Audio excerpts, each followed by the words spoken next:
George got the step and stuffs one move. It counts in the foul. He beat LeBron James with that quick step. A sensational move by Paul George. We are seeing a superstar in the making here with Paul George. With the league finally getting ready to restart, there are some teams that are geared up to win this year's chip. Teams including the Lakers, the Bucks, and the Clippers are all favorites to win this year's championship.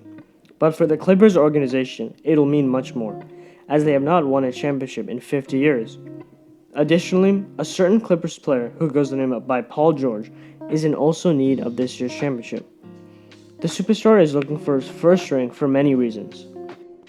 But before we get into why Paul George needs the 2020 NBA championship, if you're new here, make sure you subscribe and turn on post notifications, and make sure to leave a like on this video, as we post NBA related content every week. Now, let's talk PG-13. At the start of Paul George's career, he was drafted by the Indiana Pacers with the 10th pick in the 2010 NBA draft, and was able to prove that he deserved a starting spot on a solid Indiana Pacers team. That year, he was named on the All-Rookie second team.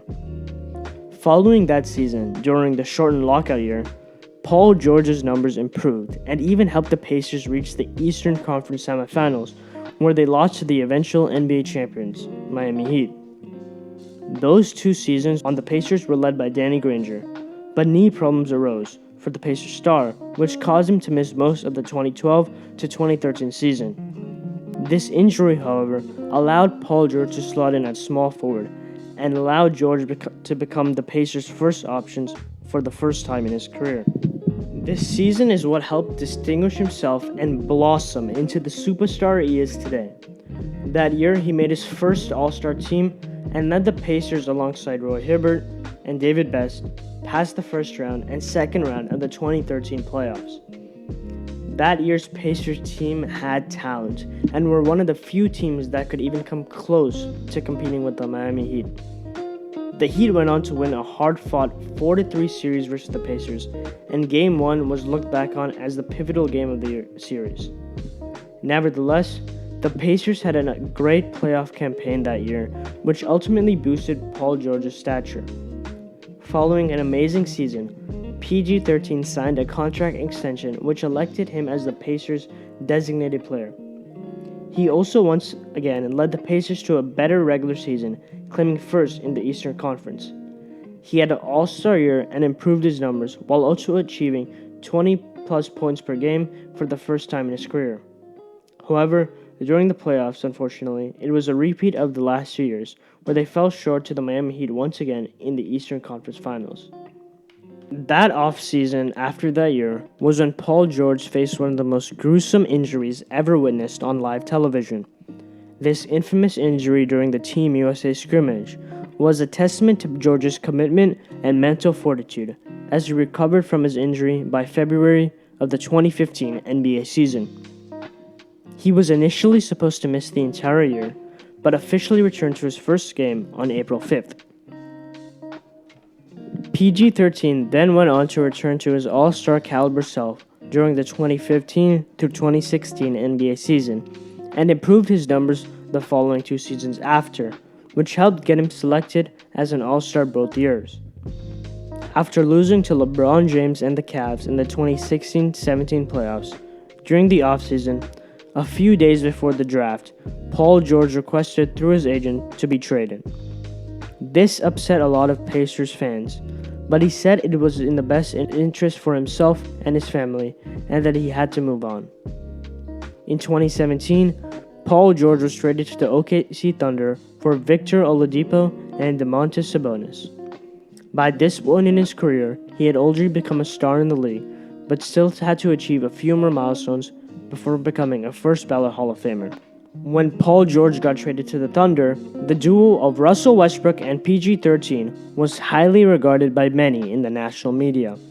Along with those 2 MVP candidates, the team had Steven Adams, one of the best pick-and-roll and tough men in the NBA, Jeremy Grant, a very good 3-and-D role player, and had Carmelo Anthony, former star of the New York Knicks. The team had top-level talent in 2017, with Westbrook and George leading the team, with George averaging 21.9 points, 3.3 assists, 5.7 rebounds, and 2.0 steals per game. These numbers, along with his elite defensive play, helped carry the Thunder to the 4th seed in the Western Conference.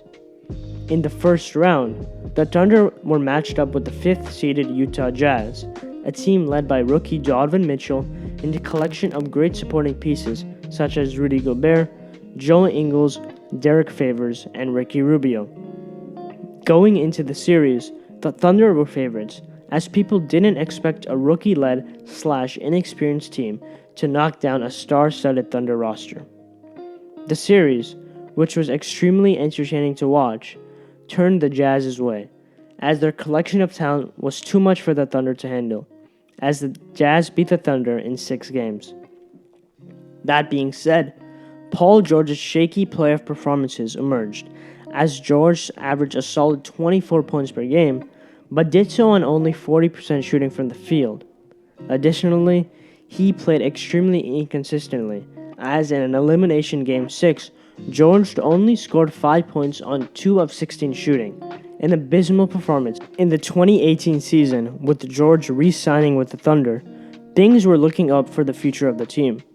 That year, George had the best year of his career, averaging 28.0 points, 6.4 rebounds, 3.3 assists, and 1.7 steals per game, while being regarded as one of the top perimeter defenders in the league. In fact, PG-13 was even voted 3rd in the MVP award for the regular season. As the 6th seed, the Thunder faced off against the 3rd-seeded Portland Trailblazers led by Damian Lillard.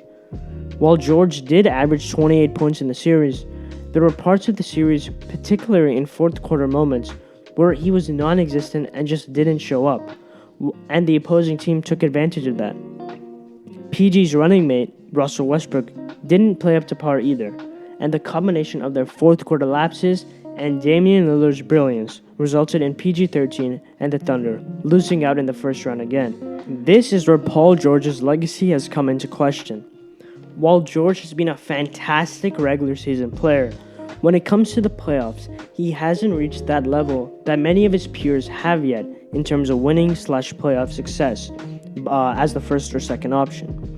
For me, when watching George play, many times he will be the guy to put up crazy stats, but he won't make the play to win you the game, or will take a bad shot in a crucial moment when he should have passed the ball instead. Additionally, the Pacers, the team who George demanded a trade from, are now actually better off without George, as Oladipo has proven to be more valuable than George. Taking all this into consideration, however, Paul George still has the chance to rewrite his legacy with the Clippers. The Clippers, the most talented team and the favorites to win the NBA championship, are now in prime position to make a deep playoff run when the NBA season resumes in July. With the George now fully healthy, if he, alongside Kawhi Leonard, takes the Clippers to a finals run while playing well, he can change his narrative from a lackluster playoff performer to a glorified winner. I believe that this season is crucial for him to have a consistent playoff run because it is the Clippers' best shot to win a chip. If George ends up having a bad playoff run, costing the Clippers a spot at the championship, this might be unrecoverable for his legacy, as he would have 3 short playoff runs / bad performances in a row. Also, as the NBA landscape changes dramatically, one can't predict whether the Clippers will now be the top team in a year or two, so they need to capitalize on the opportunity they have. A player I see a lot of comparisons to Paul George is Jimmy Butler. Both players have had their similar regular season / playoff success and are now going into a vital portion of their respective NBA careers. If PG can win a chip this year, while Jimmy loses out early in the playoffs, PG will catapult over Jimmy all time. But if Jimmy finds playoff success as the first option on the Heat and PG struggles, the vice versa could happen. For me, as of right now, both players are stars, but won't go down as all-time great NBA players. If Paul George wants his legacy to be a top 50, 40 player of all time, winning the championship this year would be a great foundation for a legacy, as he has the regular season stats and accomplishment, and he can build on that with playoff success in terms of winning.